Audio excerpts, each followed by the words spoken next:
Bom dia, galerinha do 8º ano, tudo bem?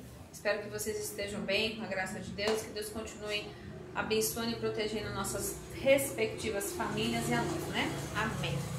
Pessoal, na aula passada, nós falamos muito sobre os pré-rafaelitas e sobre a Lise, que nós gostamos muito da história dela, né? E os pré-rafaelitas já estão antes aí do realismo, porque os pré-rafaelitas já começaram a discordar de alguns pontos dos românticos, né? Eles queriam aí a verdade, né? Eles queriam a realidade. Tudo isso serviu de ponte para chegarmos à vanguarda que nós vamos falar hoje, que é o realismo, tá? Coloquem aí o livro de vocês na página 133, tá? E aí, na primeira metade do século XIX, no início do século XIX, né? Alguns pintores franceses aí manifestaram seu descontentamento com mais ênfase contra o romantismo, tá? Em específico, nós temos o Courbet e o Millet. O que acontece? Eles não queriam mais os exageros do romantismo, eles não queriam mais um mundo de sonhos e fantasias, eles queriam mostrar a realidade nua e crua tal qual ele era na época na França, tá? E qual era essa realidade na França no início do século XIX? Nada boa. Crise política, econômica, social, não estava nada boa.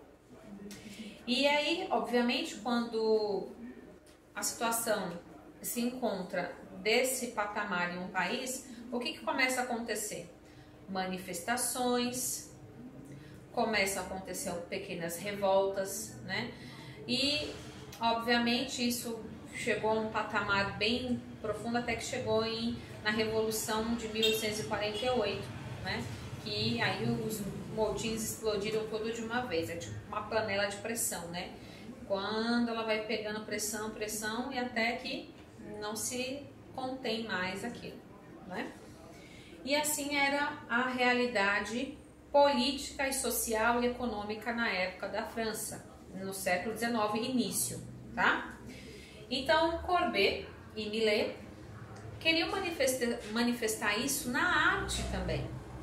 Como eu vou pintar, né, o mundo dos sonhos, uma lindo e maravilhoso, se eu estou vivendo um verdadeiro pesadelo? Não tinha como, né?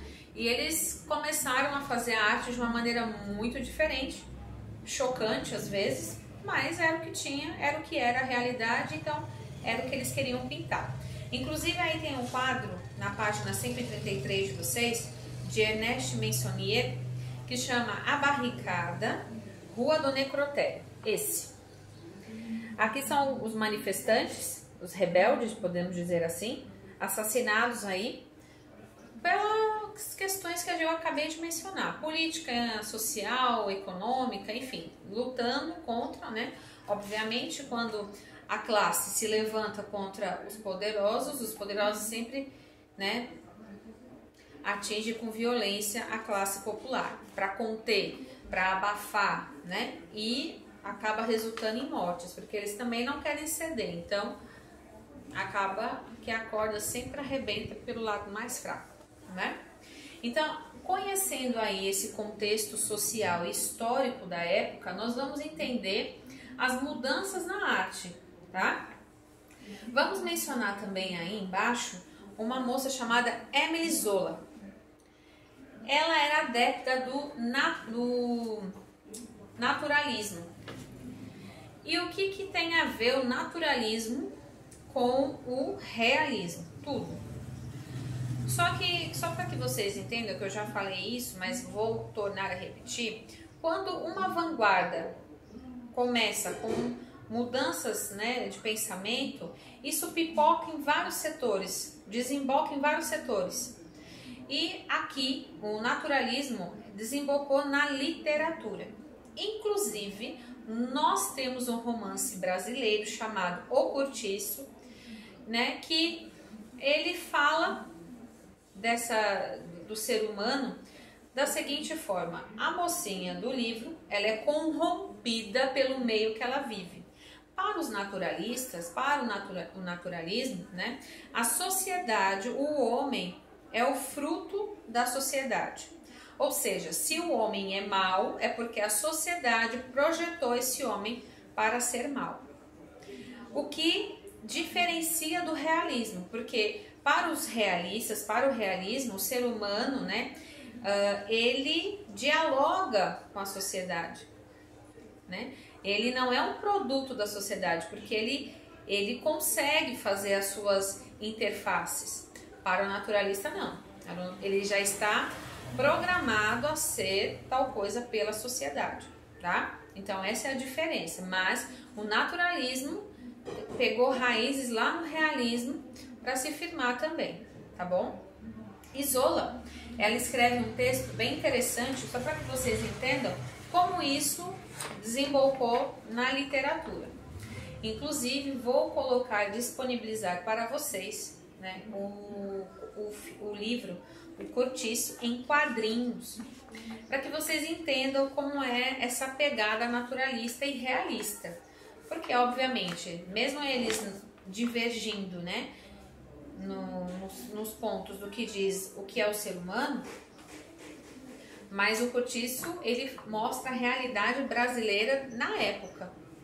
Então, a realidade não foge nem do naturalismo e, obviamente, nem do realismo, tá?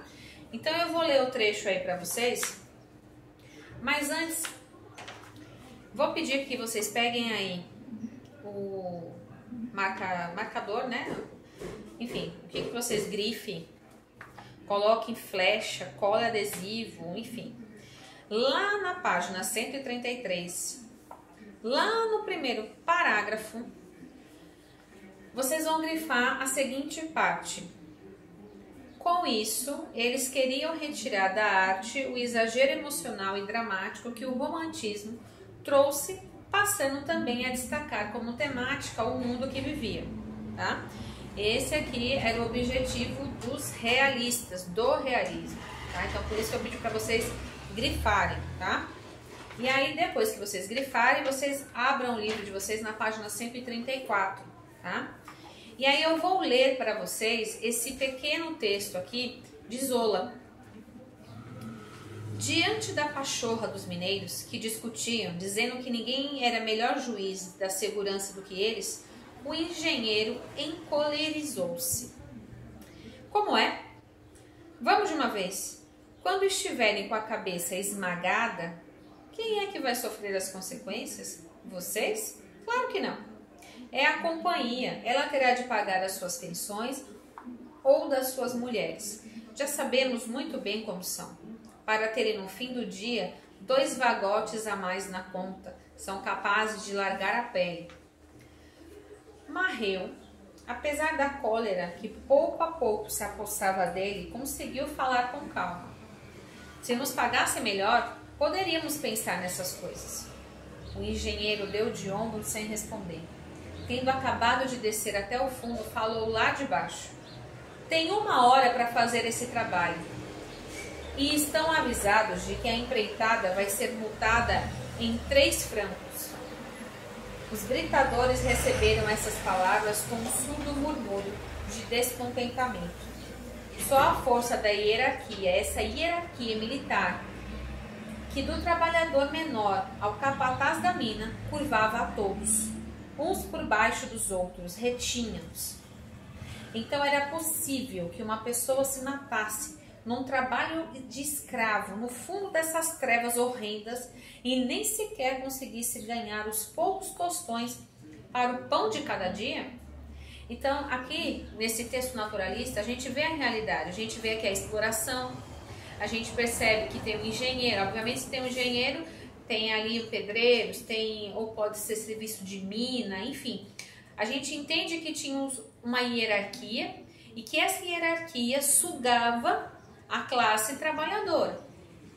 E aqui reclama também dos baixos salários, das condições de trabalho precária, né? Enfim, nesse texto a gente consegue ver a realidade, né, de uma obra naturalista, tá bom? Eu só parei aqui para que vocês pudessem fazer essa ponte, esse link comigo, tá? Não esqueçam que eu vou colocar também para vocês o livro, o Curtiço, né?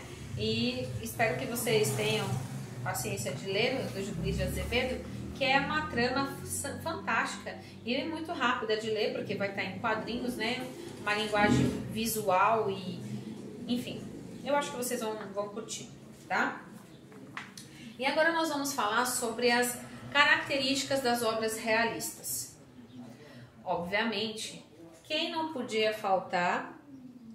Os trabalhadores.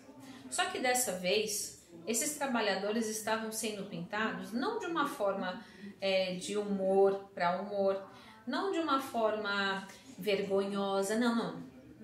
Eles estavam sendo pintados de uma forma honrosa, de uma forma real, mostrando realmente como era o trabalho deles, como eles deveriam ser valorizados por executar aquele trabalho. Essa obra se chama As Respigadoras, de Millet, né? E grifem aí o que está embaixo dessa obra, que é exatamente o que eu estou dizendo a vocês aqui. Millet estava retratando de uma forma quase poética, ressaltando aí o trabalhador braçal, né? Como o trabalho deveria ser valorizado, e principalmente esses que requerem mais esforço, né? Bom, isso é uma das características era os trabalhadores, são os trabalhadores. A outra são as questões sociais. Óbvio, estava tudo muito interligado uma coisa na outra, né? E aqui diz o seguinte: as questões sociais eram assunto de interesse de grande parte dos pintores desse movimento. Courbet, Millet, por exemplo, estiveram profundamente conectados com os estudos e debates acerca das classes sociais não favorecidas. Então, eles estavam, né, totalmente ligados a isso. Inclusive, essa obra aqui de Courbet, Os Quebradores de Pedra, mostra exatamente isso, o quão era difícil esse trabalho nessa época e como essas pessoas eram exploradas. Olha o que está nesse textinho que está embaixo dessa obra aqui. Os Quebradores de Pedra de Courbet vai além da retratação de duas pessoas trabalhando, pois traz para a tela um olhar crítico que revela uma ocupação profissional sendo exercida no mais alto grau da exploração. Nela, dois homens executam o mesmo trabalho árduo, removendo e quebrando pedras para a construção de uma rodovia, função que muitas vezes era atribuída como punição. Função que era feita mais de 10 horas por dia. Imagine você ficar carregando um peso mais de 10 horas por dia, com uma alimentação precária, sol, chuva, né? Você não tinha um local decente para você descansar, você não tinha quase descanso. Você era mais explorado que um jumento, digamos assim, né? Isso, o seu pagamento era bem pouquinho, né?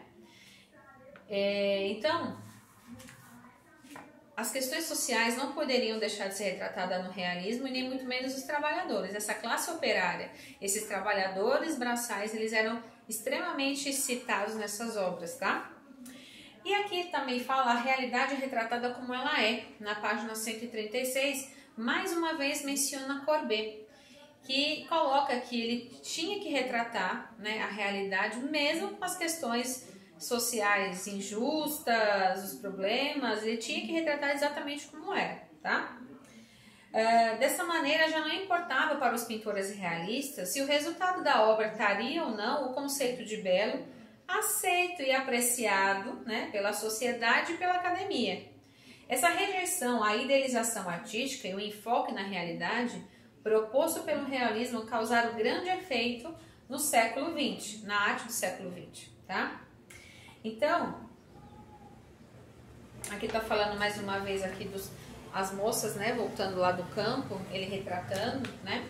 Então, para hoje, eu já deixei aqui escrito, nós teremos a resolução das atividades aí do capítulo 2, né? Os pré-rafaelitas e o realismo. Nós vamos concluir as atividades, são 4 páginas, da 137, 138, 139 e 140, tá? E também faremos aí um desenho realista. Professora, um desenho realista? Como assim? Nós vamos retratar a nossa sociedade através de um desenho. Se você tivesse que retratar um setor da nossa sociedade, o qual, ao seu ver, deixa muito a desejar, qual desenho você escolheria para retratar? É esse que você vai fazer no seu caderno de desenho, tá certo? Conversaremos mais daqui a pouco lá no nosso grupo de estudos. Grande beijo, até daqui a pouco.